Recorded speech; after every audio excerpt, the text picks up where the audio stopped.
Halo, saya Muhammad Perkasa Al-Hafiz, Managing Editor dari Marketeers. Kembali lagi di program Trending, Trend and Marketing.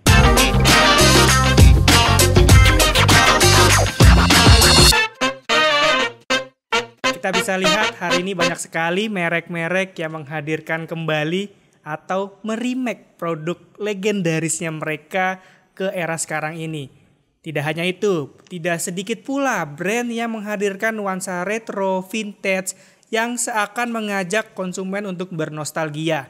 Nah, untuk mengupas mengenai strategi remake ataupun nostalgia ini, kita kembali kedatangan Mas Kurniawan Muhammad, seorang penulis buku Ayat-Ayat Marketing yang juga direktur di Jawa Pos Radar Kediri. Beliau juga saat ini menjadi pembina Indonesia Marketing Association Chapter Malang. Selamat sore Mas Kurniawan. Selamat sore Mas Hafiz. Jumpa lagi kita Mas ya. Jumpa lagi. Oke Mas, tadi aku cerita mengenai brand-brand yang membawa masa lalunya. Atau brand-brand yang menghadirkan nuansa di store-nya itu ataupun ambience di gerainya mereka dengan aroma-aroma nostalgia. Ya. Sebenarnya apa sih yang sedang mereka lakukan dan untuk siapa? Ya, jadi di buku saya ini kan memang saya tulis itu Mas. Di buku Ayat-Ayat Marketing ini itu ada satu judul yaitu The Power of Nostalgia ya. The Power of Nostalgia. Jadi saya terinspirasi, saya ini kan kebetulan lagi tugas di Kediri ya Mas ya. Saya lagi tugas di Kediri. Di Kediri itu ada satu warung soto yang itu legendaris ya, dan umurnya sudah sejak 1926. Sudah jadi, pasti enak tuh Mas ya? Ya enak. Kita cobain siap traktir ya. Jadi di Kediri itu ada namanya Soto Pojok. Itu ada di Jalan Doho. Jadi Jalan Doho itu jalan ikon di kota Kediri. Jadi di Jalan Doho itu ada namanya Soto Pojok dan sejak dulu ada di situ. Dan itu berdiri sejak 1926. Bahkan sampai saat ini tuh yang tempat lauk yang ada di depan itu sejak dulu Mas. Kayunya itu sejak dulu enggak berubah. Nah, saya terinspirasi dari situ dong. Ternyata dia punya pelanggan dari ini. Jadi orang yang pernah tugas di Kediri, orang yang asli Kediri, kalau pulang kampung Kediri mesti ke situ. Jadi gitu. Nah, ini menarik ini. Jadi jadi salah satu kekuatan dari depot itu adalah itu tadi nostalgia tadi itu. Berarti kemudian nuansanya tidak diubah seperti ya diubah tapi tempatnya di situ dan mungkin enggak berubah ya mungkin enggak berubah. Rasanya juga resepnya juga tetap tidak gitu. Ada perubahan ya. Ya ada perubahan. Itu yang pertama. Yang kedua, pada saat saya menulis judul tentang The Power of Nostalgia itu kan beberapa waktu yang sebelumnya itu kan sempat lagi happening film Warkop DKI. Warkop DKI yang Jangkrik Bos itu yang itu film lama tapi didaur ulang. Reborn ya Pak ya? Itu ya Reborn. Ya Reborn itu. Saya sebagai penggemar Dono Kasino Indro sebetulnya kalau dilihat dari humornya itu nggak istimewa sebetulnya. Tidak lebih lucu dari yang dulu yang saya lihat gitu. Tapi anehnya, ini termasuk film humor terlaris pada saat itu di Indonesia. Itu kan? Kenapa? Ya. Ini pertanyaannya kan itu. Nah, ternyata memang di dalam kalau kita membaca jurnal-jurnal tentang marketing itu kan pernah ada satu artikel yang ditulis oleh Profesor Stephen Brown. Itu yang dimuat di Harvard Business Review itu dia menyoroti tentang retro marketing, Mas. Retro marketing. Jadi retro marketing itu begini. Customer itu tidak selalu harus dimanja. Gitu. Customer biasanya kan pembeli adalah raja. Tapi menurut Stephen Brown ini customer tidak harus selalu dimanja, tapi customer itu harus sekali-kali itu disiksa. Itu. Oke. Disiksa tapi dengan apa? Dengan nostalgia itu, dengan kenangan masa lalu gitu. Nah, makanya The Power of Nostalgia itu memang punya kekuatan yang buktinya tadi itu Mas. Soto Pojok itu kan mereka nggak pernah promosi, mereka nggak pernah Tapi ya itu tadi, orang sudah kalau ke Kediri, kalau nggak ke Soto Pojok ya belum lengkap gitu kan. Kemudian film tadi yang saya ceritakan tadi, Warkop DKI yang Reborn tadi. Yang ini sebetulnya dari sisi apa ya? Dari sisi kalau kita ngomong film humor itu kan, film komedi itu kan berarti harus lucu ya. Menurut saya nggak lucu-lucu amat. Karena saya menyaksikan yang versi dulu gitu loh. Ini tidak lebih lucu dari yang dulu gitu kan. Artinya kan kita punya ekspektasi kan tidak seperti yang kita harapkan. Tapi kenapa laris? Dan yang menarik, yang nonton ini generasi-generasi yang mereka belum lahir pada saat Warkop DKI dulu, iya belum lahir. Tapi kok mereka nonton dan mereka suka, itu karena apa? Nah, jadi bisa jadi itu adalah perpaduan antara the power of nostalgia, juga itu tadi generasi Z, generasi milenial, generasi Z itu kan punya kelebihan, mereka ini kan terpapar dengan teknologi ya Mas ya. Dengan teknologi informasi sehingga mereka akan mudah untuk cari tahu tentang sesuatu yang dia baru tahu. Jadi gitu.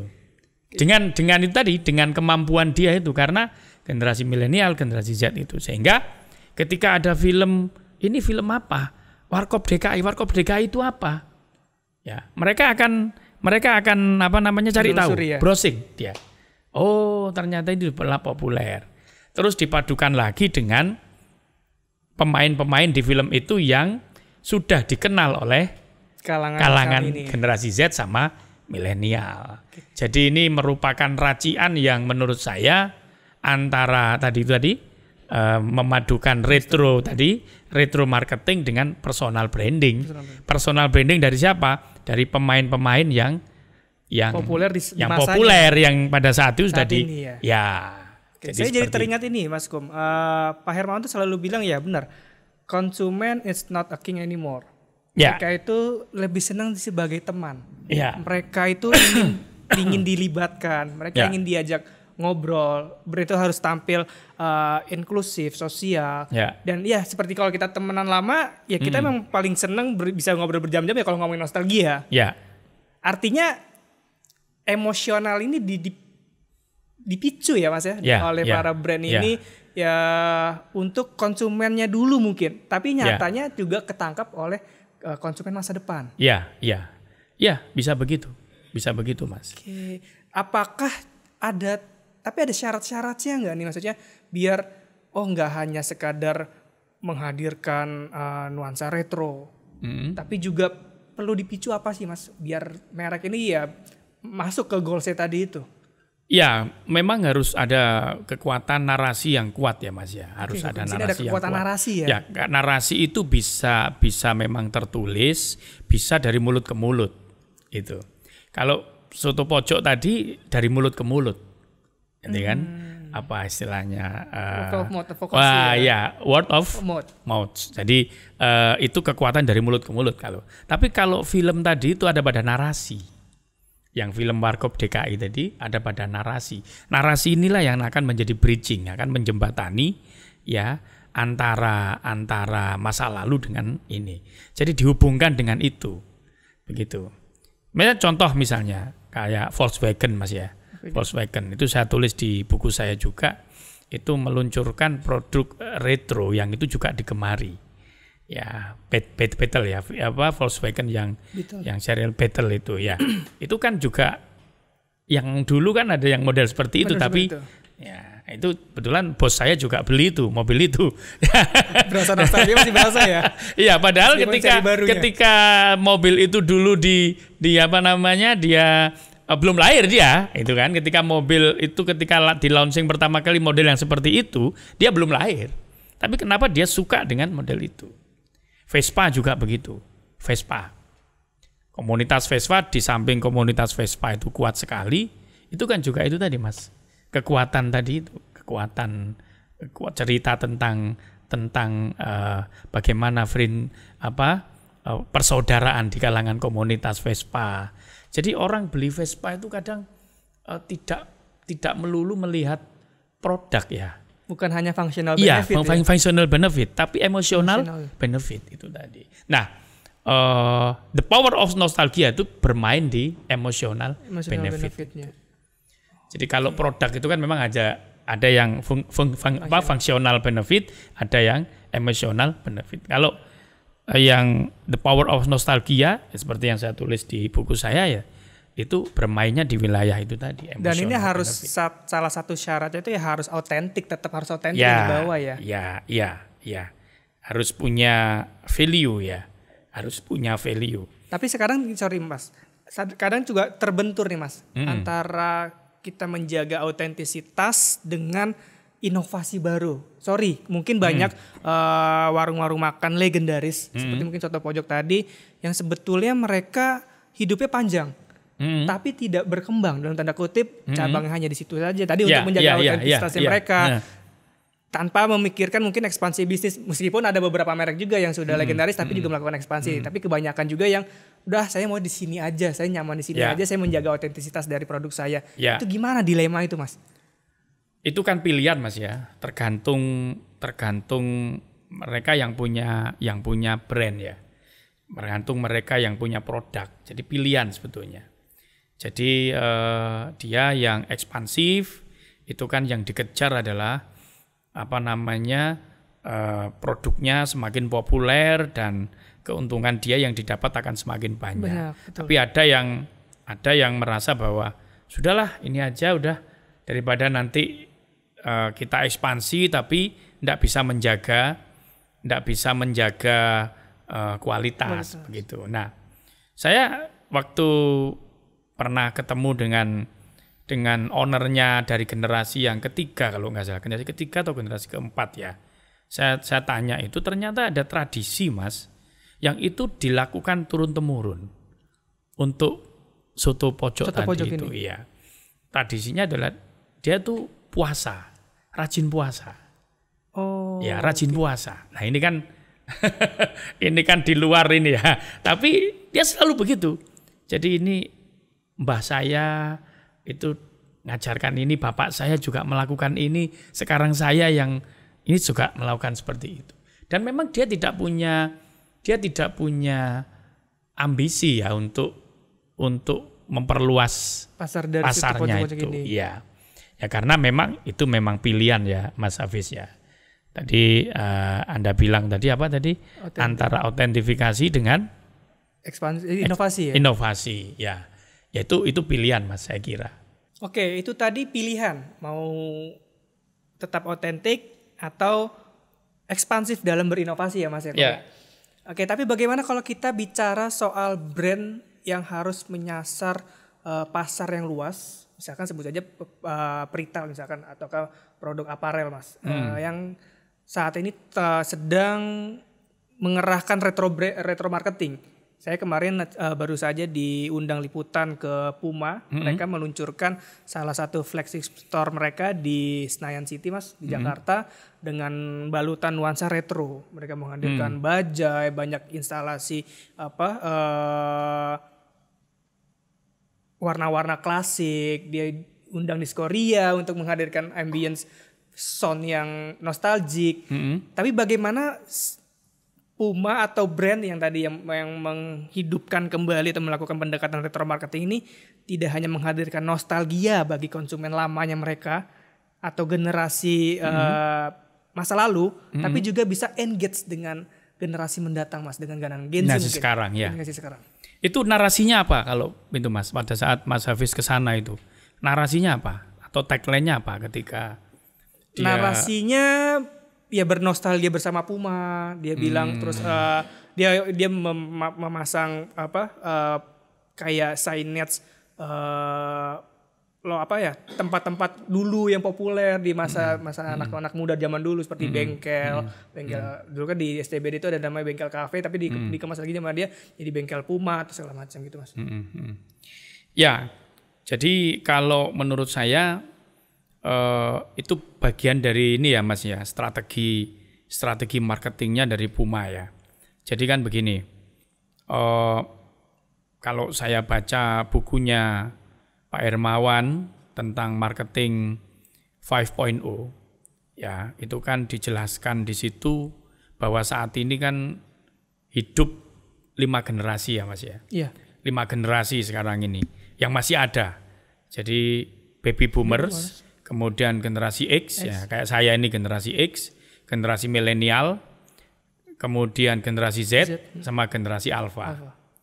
Nah, generasi Z ini adalah anaknya generasi X. Betul. Ya. Kemudian generasi Alpha anaknya generasi Y. Kan gitu.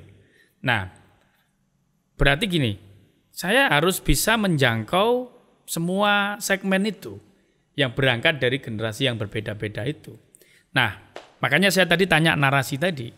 Bisa jadi strategi tadi dengan menggunakan aksesoris atau alat peraga atau apa namanya dikaitkan dengan nostalgia masa lalu, itu kan bisa jadi menjangkau generasi baby boomers. Ya kan? Baby boomer. Tapi dia juga tidak menutup kemungkinan menjangkau generasi Z, generasi milenial atau generasi Z. Kan begitu. Loh kok bisa begitu? Karena begini, generasi Z itu punya karakteristik dia itu apa namanya? Dia generasi Y sama generasi Z itu sama-sama ingin aktualisasi diri di media sosial. Oke. Sama-sama suka aktualisasi di media sosial.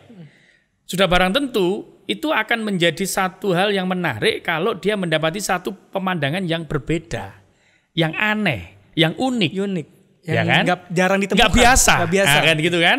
Nah, ini akan menjadi daya tarik bagi mereka. Jadi kalau saya baca di buku yang saya tadi Marketing 5.0 tadi, generasi Y sama generasi Z itu sama-sama senang aktualisasi diri. Cuma bedanya kalau nggak salah, kalau generasi milenial itu apa ya, tidak alami. Jadi masih diedit gitu kan. Misalnya saya ini kan perut saya agak buncit sedikit. Agak ditahan ya Pak. Ya, jadi nanti kalau tampil di foto itu saya edit biar nggak kelihatan buncitnya, begitu kan. Kalau yang perempuan itu pakai Photoshop di ini. Kalau generasi Z itu lebih senang alamiah gitu. Apa adanya. Apa adanya. Tapi apa namanya irisannya sama. Mereka suka aktualisasi diri di media sosial sehingga kalau melihat satu objek yang itu berbeda dari yang lain, yang unik, yang apa namanya genuine ya, yang ini akan menjadi sesuatu. Dia ingin dapat engagement dari teman-temannya. Oh, di mana itu? Oh, itu apa itu? Nah, dia akan cerita. Wah. Nah, jadi artinya apa? Itu strategi marketing yang satu sisi dia menggunakan kekuatan nostalgia. Bahasa saya tadi the power of nostalgia. Tapi sebetulnya dia sekaligus bisa menjangkau segmen lain yang generasi saat ini itu. Itu memantik FOMO-nya mereka ya. Iya, betul. Fear of missing FOMO, out, betul.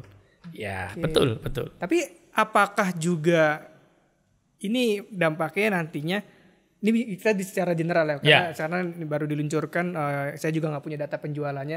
Tapi apakah cuma posting-posting doang atau memang ada fase untuk buying, Mas, dengan pendekatan ini?